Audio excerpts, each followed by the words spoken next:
Hal yang pertama, setiap batu alam ya, itu memiliki energi atau pancaran yang memang sudah ada atau terkandung di setiap jenisnya. Batu tapak jalak ini identiknya dengan apa? Kan itu. Tapak jalak secara energi identiknya itu untuk sebuah proteksi.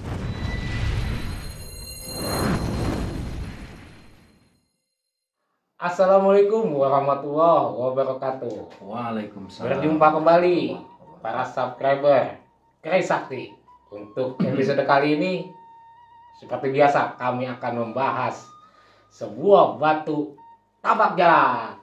Untuk episode kali ini, seperti biasa akan disampaikan oleh Kamas Desmar Spamor. Itu udah biasa. Relax aja lah. Kita forumnya forum diskusi ya Bang ya. Forum diskusi, kita mau ngebahas mengenai batu tapak jalak. Nah, sebagian orang sebetulnya udah paham.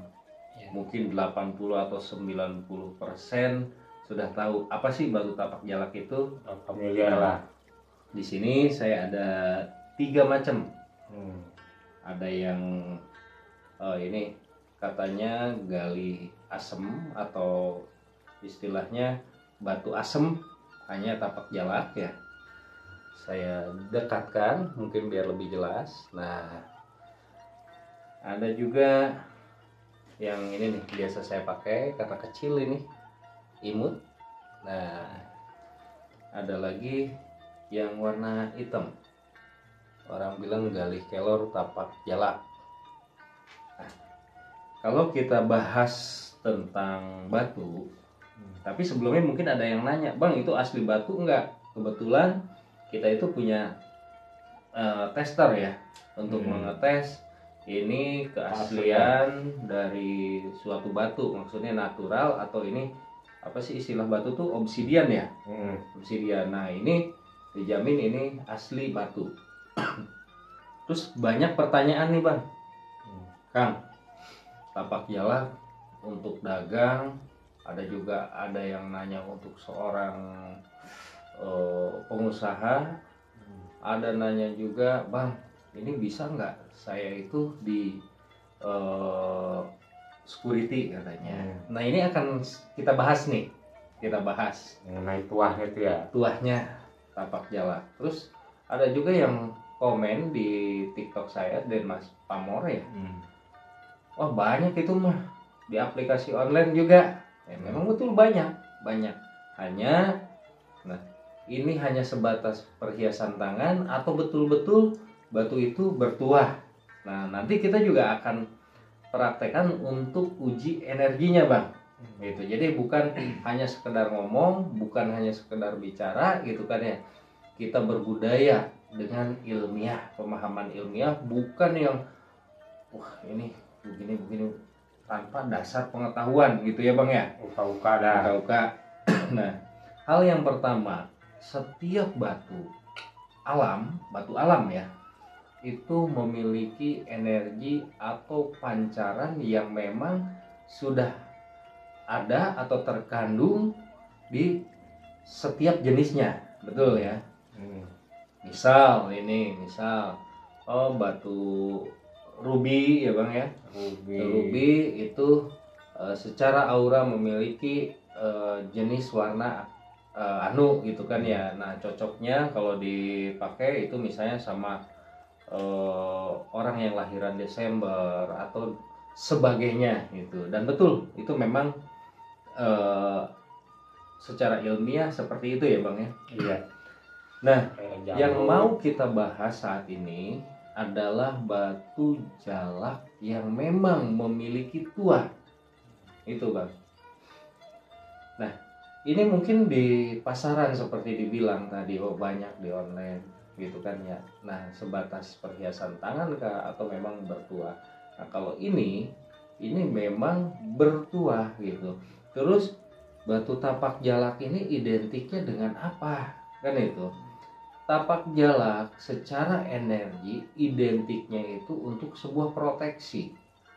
Nah, proteksi ini itu tergantung persepsi kita juga, karena benda bertuah sebetulnya mengikuti apa niatan tuannya gitu kan ya. Arahkan gitu ya. Betul, ini satu pengalaman Bang. Pernah dulu saya punya seorang sepuh di daerah Rangkas, Banten sana. Waktu itu saya masih Olah lah 17 tahun atau 20 tahun lah intinya waktu itu. Nah, kita dipanggil 2 orang. Kebetulan teman saya ini yang satu security Bang.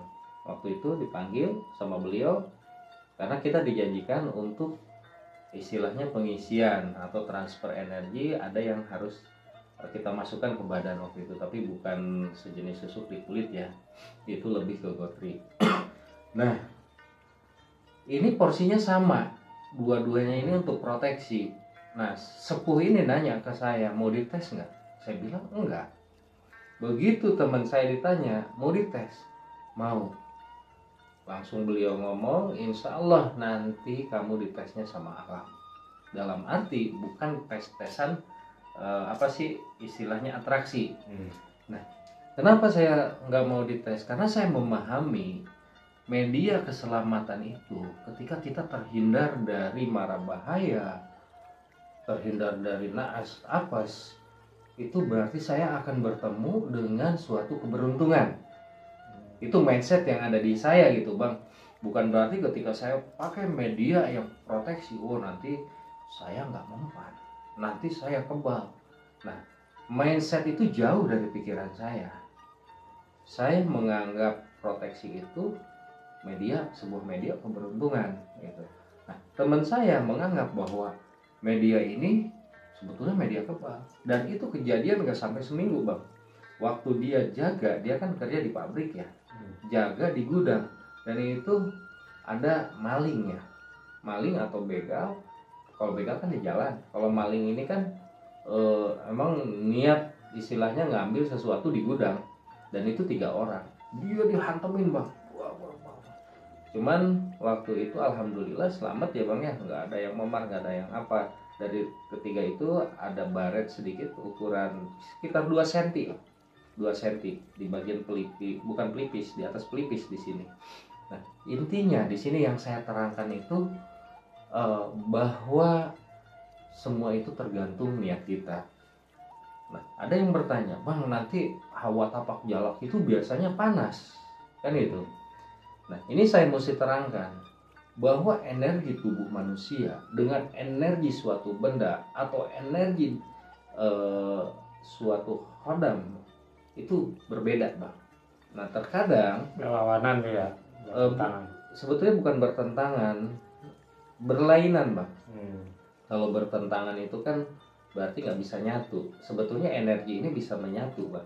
Hanya proses awal, karena energi tubuh manusia tentunya beda dengan energi yang ada di suatu mustika, di suatu benda bertuah atau jimat.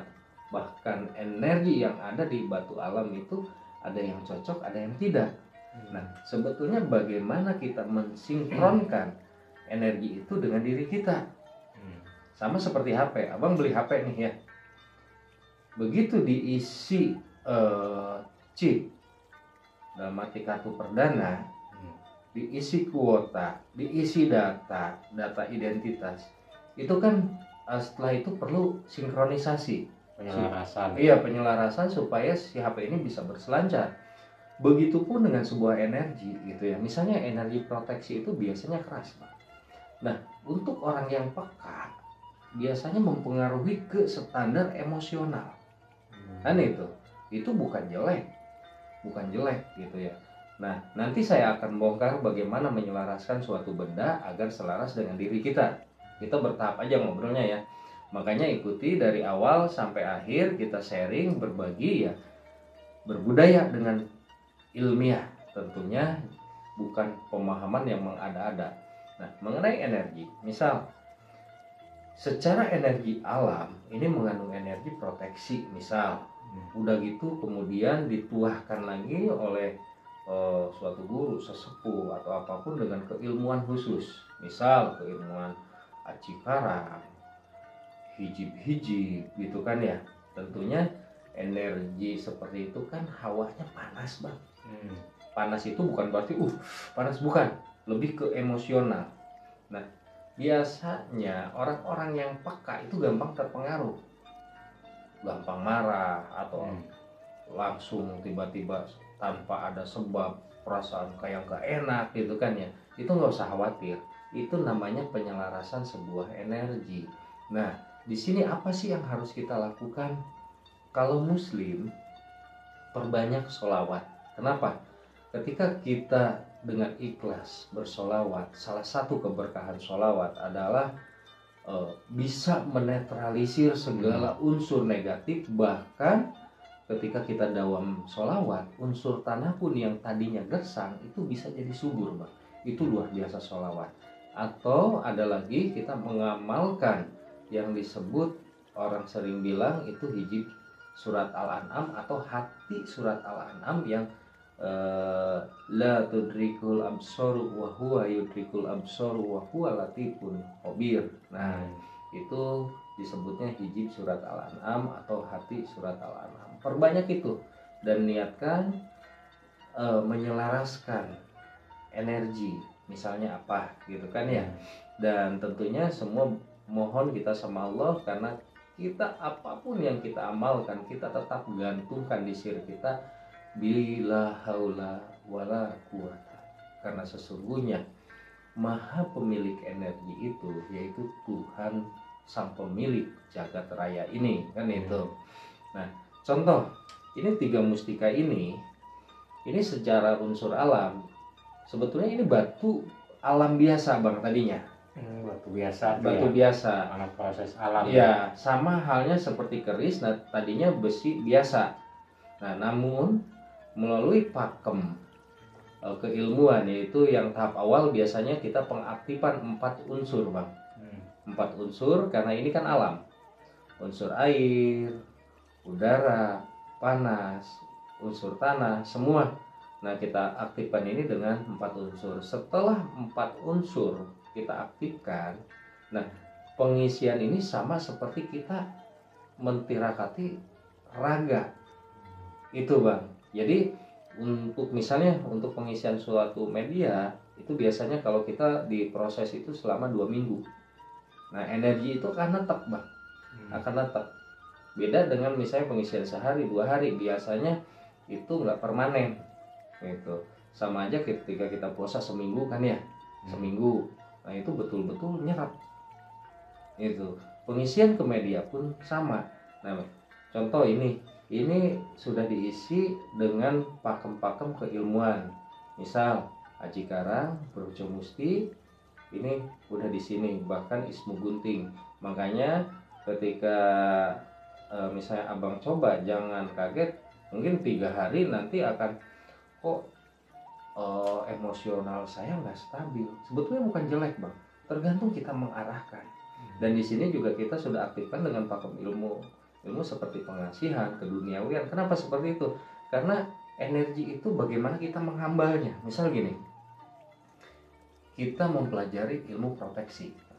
Nah sebelum mempelajari ilmu proteksi, biasanya kalau pengen mudah membawanya, pertama kita harus punya wadah. Nah setelah punya wadah, sok isi dulu dengan hambalan misalnya ilmu keduniawian atau yang disebut laduni dunia. Dihambal lagi ilmu pengasihan, baru proteksi. 1, hambal lagi gitu. Jadi ini tidak memberatkan. Nah makanya alhamdulillah media-media yang saya tajribkan atau istilahnya yang kita isi ini tidak mempengaruhi, justru bagus untuk masalah misalnya karir, jabatan. Kalau proteksi memang ini persentase besar kita isi untuk proteksi bang.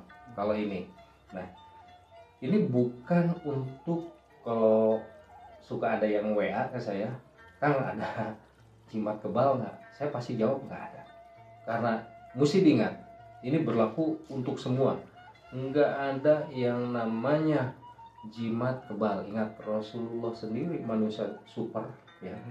Itu mencontohkan waktu dilempar ya. Itu dahi beliau itu luka gitu. Intinya manusia itu tidak bisa berlebih. Keselamatan itu mutlak datangnya dari Allah. Makanya jangan jadikan media ini sebagai alat kesombongan dan jangan dipertuhankan. Adapun misalnya kita uji misalnya cutter atau apa, itu hanya untuk menguji energi sewajarnya, Bang. Jadi bukan saya kebal, abang kebal, ini menguji energi bagi siapapun yang bisa merasakan sebuah energi. Contoh, sekarang ini cutter baru ya, ini cutter baru.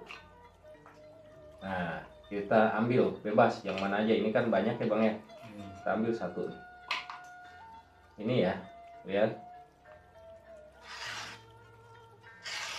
Nah, ini kertas tuh.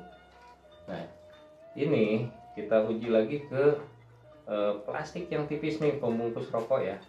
Nah, ini ya, ini saya nggak tekan ya, tuh ya. Nah, ini tajam banget nih ujung, tuh ya. Ini Bang pegang dulu, tunjukkan ke kamera ya. Dan ini terserah medianya yang mana. Nah, misal yang ini, oke, ini saya pakai. Nah, di sini kita harus memahami sebuah energi, Bang. Kenapa saya sering gini? Itu sebetulnya bukan ngisep rokok, tapi lebih merasakan energi. Nah, punten, ini saya pegang ya, nggak diganti cutternya. Bismillah.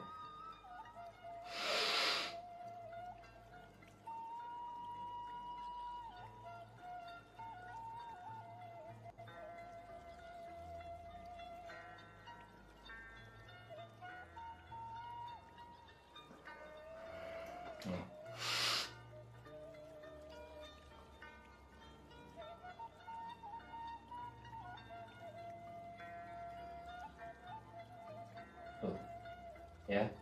Nah, intinya bagaimana kita menghadirkan sebuah energi itu. Jadi itu bukan gagah-gagahan atau saya kebal, karena di balik benda bertuah itu ada energi. Bagaimana kita bisa menghadirkan, merasakan sebuah energi itu kan ya. Ini juga sama yang ini. Yang ini. Nih, saya pakai. Kita tes dulu ya. Tuh. Atau cutter lain Bang, ini pegang dulu, takutnya dibilang ini. Nah, ini cutter lain nih ya, ini saya tempel aja tuh ya, saya tempel. Ini kertas tipis atau tadi mana Bang, ini plastik tipis ya. Nah tuh nggak kena nih. Nah ya, tuh ya, tajam.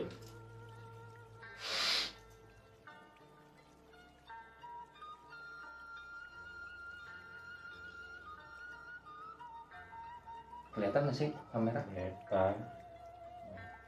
Nah ini,